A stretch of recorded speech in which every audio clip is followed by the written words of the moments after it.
Hello YouTube, it's Tony. So today I'll be showing you a 1 to 99 woodcutting guide for 2017. So I'm going to be showing you the fast and AFK methods for this. So here are the list of hatchets and their level requirements. Now the higher tier of a hatchet, the higher woodcutting success. So for Iron Man players, you can get the Rune Hatchet from the Magic Axe Hut. Now the Infernal adze will burn the logs 33% of the time. I mean, it's not really needed nowadays since you got Superheat form, which does this 100% of the time. So you can obtain Crystal Hatchet for 4000 Harmonic Dust and a Dragon Hatchet. This is approximately 15% better success than Dragon Hatchet. Now it may take a few hours to get the dust, but it's honestly well worth it. So you can also add hatchets to your tool belt by right clicking. If you're going to add a Rune Hatchet or your Dragon Hatchet to your tool belt, even before the required levels, it will then automatically use the highest tier hatchet before you can use Rune Hatchet. So let's say you have level 21 woodcutting and you add a Rune Hatchet, right? It will then use a Mithril Hatchet even if you don't have it. Alright, so here are the XP boosts. For bonus XP you can obtain from stealing creation, but I mean it's not really worth it however. Now there are definitely more to list, but those are the common XP multipliers. So here are the list of useful items and unlocks. The first one I'll be talking about is Lumberjack Outfit, and this will give you 5% woodcutting XP. So it's obtainable from temple trekking, and it does require some RNG. However, by completing the Moritania task, you should pretty much be able to get the full set. Then I have the Sentinel outfit, and there are 3 different sets. The Oak, Willow, and Maple all have the same effects. So basically it gives you 5% woodcutting success. There's also an option to burn the logs when you're woodcutting 25% of the time, and this will give you fire making XP. So now it also retains the effect of Lumberjack Outfit if you own them. Then finally there's also 5 daily teleports to various woodcutting locations.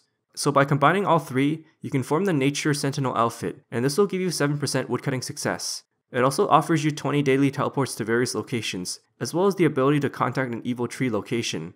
Finally, there's also what is called a mini evil tree daily. The XP is scaled based on the woodcutting level, so this takes around 2 minutes or so to do, and at level 99 you get around 20k XP every day. Unfortunately, it's not obtainable in game, and it's currently discontinued as a promotion. Hopefully it might be available in like mid 2018, I don't know. The next useful item I'll talk about is a Dwarven Chain Axe, and this is a treasure hunter Dwarven scaling tool. So every tool will last you 100 charges, and you can choose between 2 different modes. The double resource mode will give you double the resources but no XP, while on the other hand the double XP mode will give you double XP but no resources. Then we have the Woodcutting Invention perks, and it only works for Dragon or Crystal Hatchet. So if it's in your tool belt, don't worry about it, because you can just talk to Doc in the Invention guild, and he'll pull it out of the tool belt. However, he can only do it once, and only once per account, so please be careful with that decision.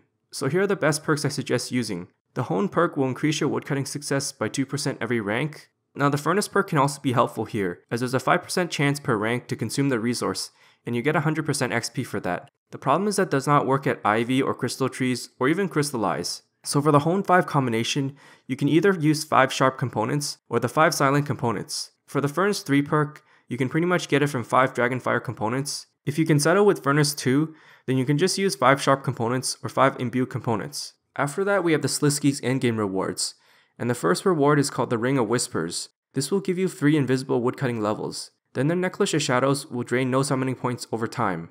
Finally we have the combined Catalyst Fragment. I mean it doesn't really do anything for woodcutting. So now if you combine all 3 pieces, you get what is called Manifested Knowledge. So every 4 minutes a purple orb will spawn, and you click it to get XP. This will give you 860 XP at level 98. So here are the temporary skill level boosts. The first one is the Mature Axeman Folly. I mean it's not really worth it due to its price and low trade volume. Then we have the God Banner, which once every day, you can boost it by 2 levels for 30 minutes. So the Beaver Familiar requires 33 summoning, and this will give you 2 invisible woodcutting levels. So for anyone who's curious, the invisible boosts will stack with the visible boosts. Unfortunately, you cannot use invisible boosts to chop anything higher than your level, so essentially it just adds you woodcutting success. Then we have the Lumberjack Aura, and you can just pretty much buy with loyalty points. This will increase your woodcutting success based on the tier percentage you ordered. After that we have the Skillchompas. So they'll give you 5% more XP on an unsuccessful woodcutting action, and 10% more XP on a successful woodcutting action. Now each Chinchompa is consumed regardless of whether it's successful or not. I'm pretty sure you can consume 1.5k Chinchompas per hour. You don't need to equip them, so they now work in the inventory. Honestly, this is somewhat expensive, so it may not be worth using. So we have the Log Splitting Scrimshaw, and this requires 70 woodcutting. Now this will last 3 hours each, and there's a 15% chance you can burn a log for extra woodcutting XP. I'm actually not sure how much it increases by. Now the superior version can be made from ports, and this is a 20% increase. It also makes it last 4 hours instead of 3 hours. Honestly, overall, I mean it's not really worth using because of how expensive and how rare it is to get the ancient bones. Another huge problem is that it does not work with crystallized, ivy, or crystal trees. So the next useful item I'll talk about are the woodcutting urns.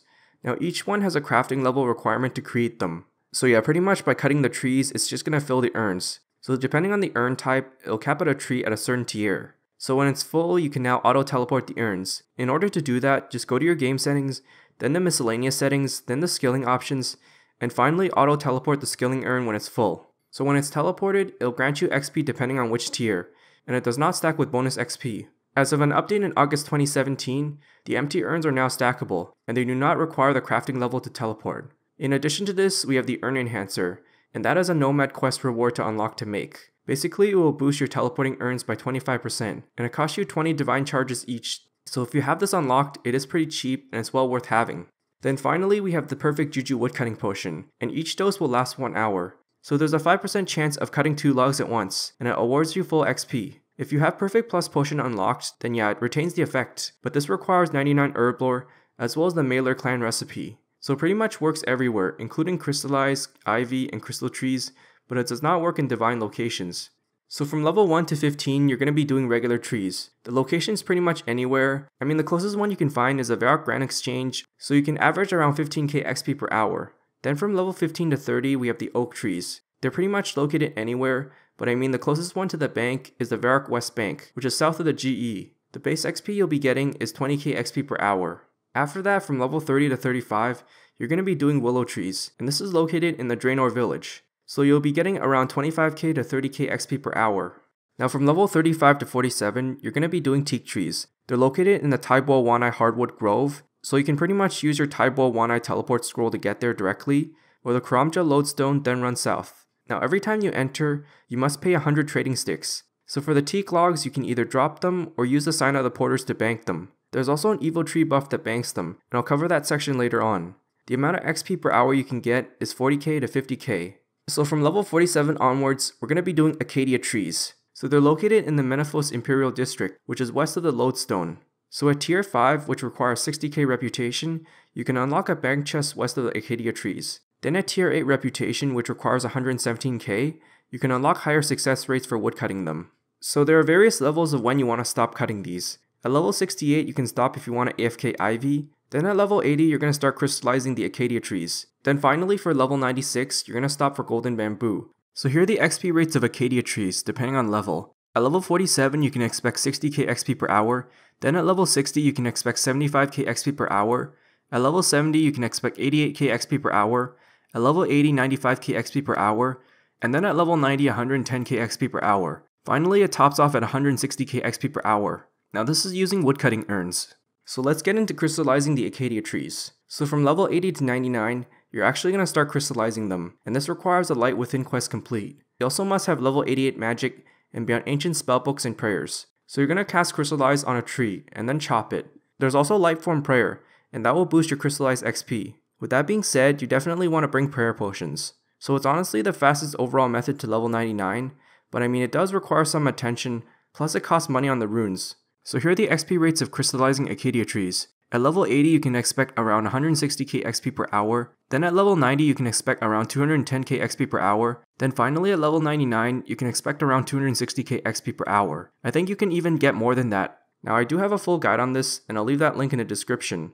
So now let's get into the AFK section. From level 68 to 94, you're going to be doing choking ivy. You can either choose the Varrock location or the Prif location. The best location for Varrock is just east of the Grand Exchange and the north wall of the Varrock Palace. So the Prif location is in the Chris clan, and this requires Plague's End quest. Once in a while there's also a Voice of Saren, and that will give you a 20% XP buff. So you're just going to chop the ivy and AFK. I mean, they don't give any resources, so you don't have to worry about dropping them. Now as of an update in August 2017, the woodcutting urns will now fill when chopping the ivy. Alright, so here are the XP rates with woodcutting urns. At level 68, you can expect 78k XP per hour. Then at level 75, 84k XP per hour. Then 85, 87k XP per hour, and finally 92k XP per hour at level 93. Now this is actually not including Voice of Saren. So from level 94 to 96, we're going to be doing the crystal trees. The location does vary based on world, and there are like 4 different locations. So you can get to a crystal tree direct location by using the max skilled skill portal. This requires Plague's End quest, and at least one level 99 in any skill. Don't worry about it, as it does not actually require max cape. The friend chat for this is called Tree Hunt. So every 2 hours the location changes all at the same time, and it's different for every world. So pretty much just chip off the crystal tree and AFK. As for urns, you can use decorated woodcutting urns. You can expect around 120k to 140k XP per hour. From level 96 to 99, you're going to be doing the golden bamboo. They're located in the Ark Uncharted Isles, and this requires supplies to travel there. I really suggest you flag a large island with at least 2 colonies daily. So each golden bamboo will last 100 logs before depletion. So don't forget to bring your decorated woodcutting urns. You can expect from as low as 180k to as high as 230k or even more XP per hour than that. But yeah, it pretty much varies due to the success rates. I mean, it's actually even faster if you're using contracts. Finally, from level 83 to 99, you can do curly roots with Superheat form. They're located in the Jadinko layer middle room. This requires a light within quest complete, as well as 83 fire making. So this isn't really ideal for woodcutting training, but I mean if you want fire making XP, just go for this. You can expect around 750k XP per hour fire making, and 85k woodcutting XP per hour. Now that we've talked about the main training methods, let's talk about the other methods. So I'll start off with Divine Yew Trees, and this requires 60 woodcutting. You also want to have 62 Divination, because that will weave you daily Divine Yew Tree. So yes, it is the best Divine location overall. I mean the Divine Mages are the second best XP per day. It's honestly not really worth it because there aren't any events that host this. I mean each Divine Magic Tree lasts 15 logs instead of 28. You can expect up to 87.5k woodcutting XP every day, using the max cap as well as Bizwax to double it. The daily cap really depends on the total level. So in 12 minutes, you should be able to cap all 500. With that being said, this will give you 430k woodcutting XP per hour. So there's a Memorial to Guthix perk, and that is called Shared Knowledge. This gives you 20% more woodcutting XP, but it yields you no yew logs. So effective as of this video, here are the daily event times for Divine Yew Trees. The first and most reliable one is at the World 48 Birththorpe, which occurs at reset time. Unfortunately, it kinda sucks that it requires 2600 total level. So effective as of this video, here are the daily event times for Divine Yew Trees. The first and most reliable one is at the World 48 Birththorpe, which occurs at reset time. Unfortunately though, it does require 2600 total level. The next one is at World 140 Birththorpe, and that is at 1600 UTC time. I'm not really sure about this location as it's pretty new. After that we have the Garajo Resource Dungeon, and this requires 95 Dungeoneering and Plague's End quest. Then finally the last and least reliable location is at World 2 Birththorpe. Now they do drop Yews pretty much 24/7, but I mean they don't drop them as often though. After that we have the Evil Trees. So there's an Evil Tree FC for this, and that is Evil Tree FC. The locations and spawn time vary based on which world. So you can chop up to 2 Evil Trees every day. Here are the following XP rates. The Yew Trees can get you up to 120k XP per hour. Then the Magic Trees will give you 180k XP per hour. And finally the Elder Trees to as high as 220k XP per hour. So yes, it is fairly AFK overall. Now I do have a full guide on this, and I'll leave that link in the description. So I'm going to be talking about Goebiebands, which is called Supply Run. The FC that tracks the world locations is called Minigames. So you can get up to 48.5k XP every day, and this should take around 3 minutes. I have a full guide on this, and I'll leave that link in the description.